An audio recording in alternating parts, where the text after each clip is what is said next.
sont mobilisés de jour comme de nuit. Depuis bientôt 2 semaines, ces camions paralysent la capitale canadienne.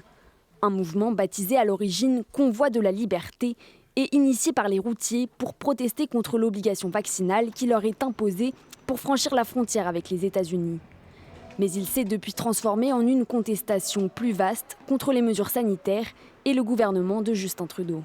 Je n'ai pas voté pour lui. Et je veux juste... Justin, si tu regardes ça, je veux que tu quittes tes fonctions. Je veux que tu partes complètement. Des blocages qui inspirent des mobilisations similaires dans d'autres pays.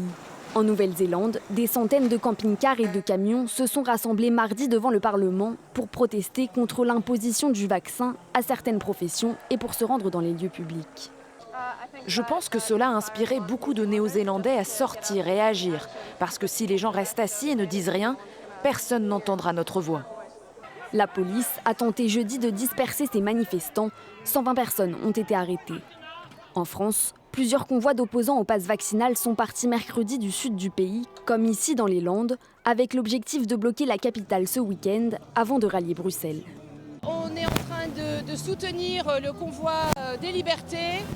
On a été tellement heureux de voir ce qui se passait au Canada et de voir ce qui se passe maintenant en Europe, dans le monde. On vient soutenir tous ceux qui vont partir pour nos libertés. Une mobilisation d'ores et déjà interdite par la préfecture de police de Paris.